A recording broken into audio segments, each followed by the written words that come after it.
Good morning, everyone. All of you, welcome again.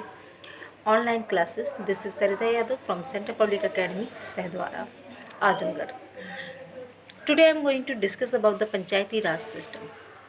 As you all know, that India has a democratic system in which the power has divided both central and state level. There is another kind of government that was called the self-government.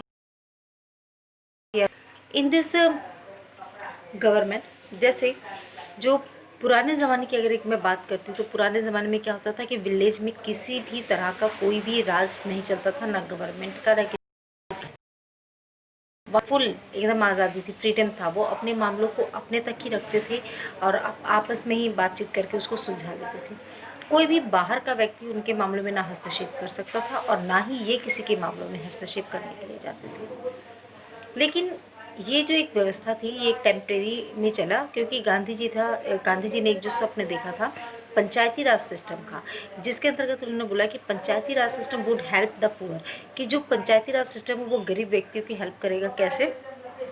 If the government of the village was carried on the basic of one vote one man, कि अगर जो हमारी जो local government है उसने इस चीज़ को अपनाया कि एक व्यक्ति का एक वोट, अगर वो इस चीज़ को वहाँ पे अपना लेते हैं जो इसका बेसिक माना जाता है, तब जा करके इससे क्या होगा, the poor would have the majority, कि जो गरीब लोग हैं उनको यहाँ पे क्या मिलेगी, मेजोरिटी मिलेगी।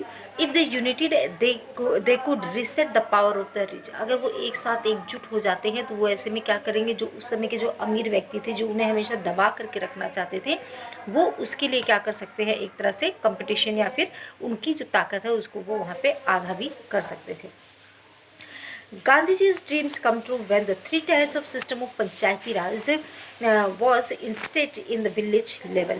In this system, the roots village level, we have the Gram Panchayat, Panchayat Samiti और जिला परिषद।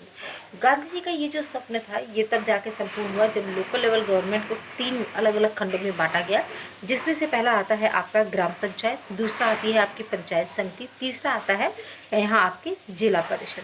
तो इस तरीके से हमने क्या देखा, this solve the problem of the rural areas, और उनके जितने भी जो प्रॉब्लम्स होते थे रूरल एरियाज़ के, ये पूरा सॉल्व करने का काम यहाँ पे किस करता था, पंचायती राज सिस्टम का था। जो पंचायती राज सिस्टम अभी सारे प्रॉब्लम्स को सॉल्व करने का काम कर रहा है, यही पास्ट में यानी पुराने ज़माने में ये सारा काम किसके द्वारा किया जाता था, विलेज में जो सबसे ज़्यादा बुजुर्ग लोग होते थे, एल्डर्स मैन होते थे, ये उनके द्वारा जो है उनकी प्रॉब्लम्स को यहाँ पे सॉल्व किया जाता था। तो इस तरह से हमने क्या देखा कि जो village panchayat perform the function through out these, panchayat है वो अपने फंक्शन को इन 3 खंडों के द्वारा पूरा करती है। पहला कौन सा है आपका, ग्राम सभा, ग्राम पंचायत, और उसके अलावा यहाँ पे आता है आपका न्याय पंचायत। ये तीनों ही खंड मिल करके क्या करते हैं, इसको पूरा यहाँ पूरा करते हैं, जितना इसका फंक्शन है उसको सुचारू रूप से चलाने का काम करते हैं।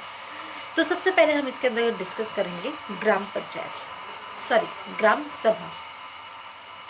ग्राम सभा means N assembly, all adults who have attention at the age of 18 the right of vote and are the members of the Gram Sabha.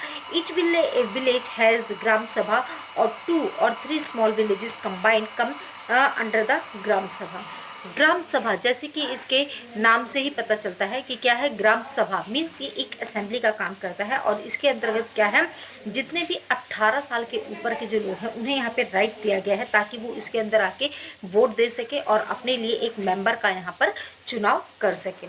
इसके साथ साथ ग्राम सभा में क्या है, 1, 2 या 2 से ज़्यादा जो छोटे छोटे गाँव हैं उनको आपस में कंबाइंड करके एक सभा के रूप में वहाँ पे कन्वर्ट किया गया है। In another order, it is the journal bodies meeting at the village level. एक अगर मैं आम तौर की भाषा पे, बोलचाल की भाषा में अगर मैं इसे कहना चाहूँ तो ये क्या है, ये एक तरीके से जो है गांव के लोगों की एक जनरल जो है मीटिंग के तौर पे इसको लिया गया है। Gram Sabha meetings are held often, it has the elections member of the panchayat and making the panchayat fulfil the role and duties. Gram Sabha की जितनी भी जो मीटिंग्स है उसको करने का जो पर्पस ये रहता है ताकि जो ग्राम सभा से जुड़ी हुई जो आवश्यकताएं हैं, जो उनके की जो मांगे हैं उसको वो उसके अंदर रख सके और उसी ग्राम सभा के द्वारा वहाँ पे पूर्ण करने का पूरा प्रयास भी किया जा सके। इसके साथ साथ वो इस बात पे भी ध्यान रखते हैं कि जो उनका काम है वो किया जा रहा है वो सही लेवल पे हो रहा है या नहीं हो रहा है, जिस काम के लिए जितना वक्त दिया गया उसके अंतर्गत उसको पूरा किया गया है या फिर नहीं किया गया है। नेक्स्ट ग्राम